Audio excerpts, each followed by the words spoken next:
कभी सोचा है कि कोई चीज जिसे हम सेफ मानते हैं वो अचानक इतनी खतरनाक कैसे हो सकती है?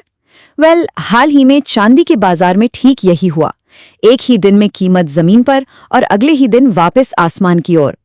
चलिए आज इस पूरे उतार चढ़ाव के पीछे की कहानी को परत दर परत समझते हैं। यही वो सवाल है जो हर किसी के मन में है। आखिर जिस चांदी को हम अपनी जमा पूंजी का रक्षक मानते हैं वो अचानक एक सट्टेबाजी के मैदान की तरह बर्ताव क्यों करने लगी?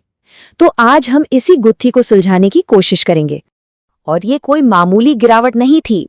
सोचिए, एक ही कारोबारी दिन में 10% की गिरावट। ये एक ऐसा झटका था जिसने लाखों निवेशकों को रातों रात चिंता में डाल दिया और सोचने पर मजबूर कर दिया कि मार्केट में कुछ बहुत ज्यादा गलत हो रहा है। एक्सपर्ट्स ने इसे विप्लैश पैटर्न का नाम दिया। अब ये विप्लैश क्या होता है? विप्लैश मतलब जैसे चाबुक पड़ता है ना, एक हिंसक झटका जो पहले आपको एक दिशा में फेंकता है और फिर उतनी ही तेजी से दूसरी दिशा में खींच लेता है। ये कोई नॉर्मल उतार चढ़ाव नहीं है और ये पैटर्न बताता है कि बाजार की मशीनरी में कहीं ना कहीं कोई बड़ी गड़बड़ है।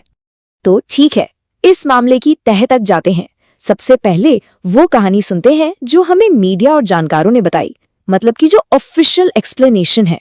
ज्यादातर जगहों पर यही सुनने को मिला होगा कि इस पूरी उथल-पुथल के पीछे अमेरिका के आर्थिक आंकड़े, वहां का सेंट्रल बैंक यानी फेडरल रिजर्व और डॉलर की चाल जिम्मेदार थी।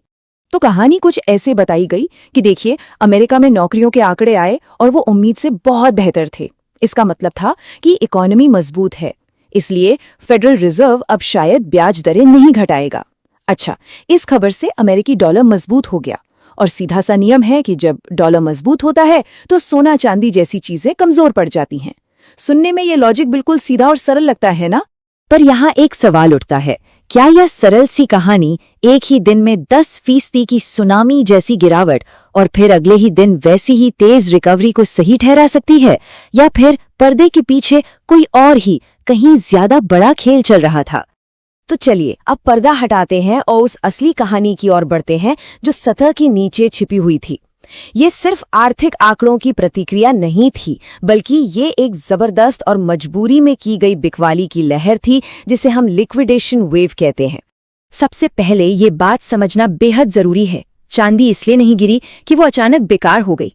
ये इसलिए गिरी क्योंकि बाजार के एक कोने में लगी आग दूसरे कोने तक फैल गई।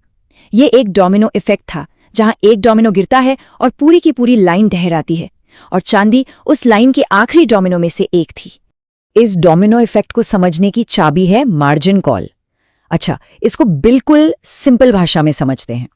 मान लीजिए किसी ने अपनी जेब से 100 रुपए लगाकर ब्रोकर से 900 रुपए उधार लिए और 1000 रुपए का कोई शेयर खरीद लिया। अगर वो शेयर गिरकर 900 का हो जाए तो उसके 100 रुपए डूब गए। अब ब्रोकर को डर लगेगा कि अगर कीमत और गिरी तो उसके पैसे डूबेंगे। वो फौरन फोन करेगा और कहेगा और पैसे जमा करो, यही है मार्जिन कॉल।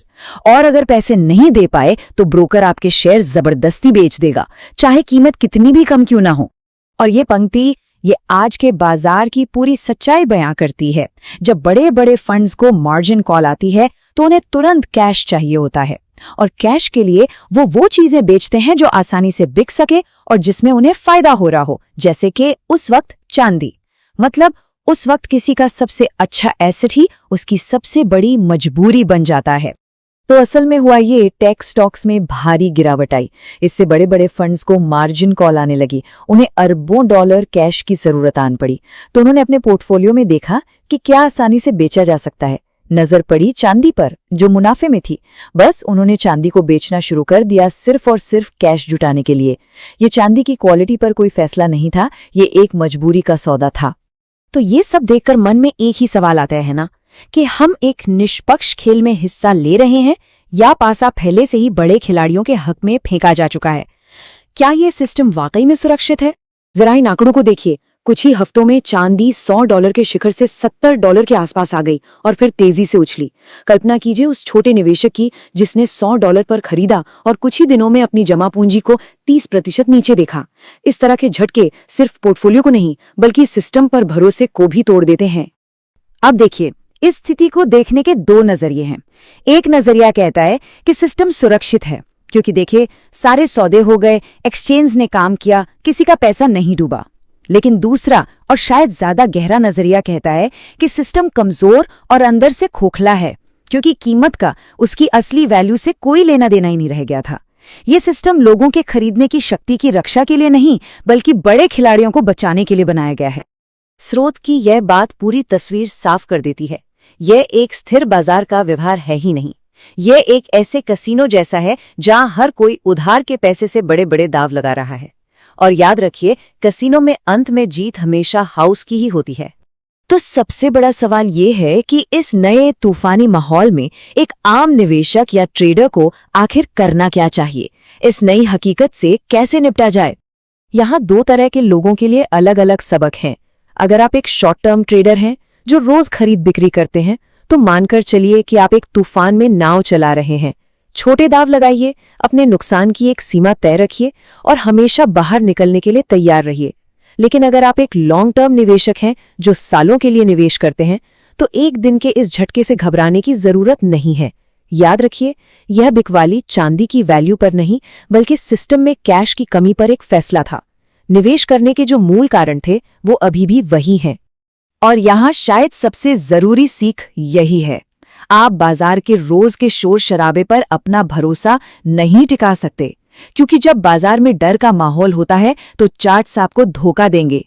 केवल आपकी अपनी रिसर्च, आपका अपना विश्लेषण और आपका अपना विश्वास ही आपको सही रास्ते पर रख सकता है।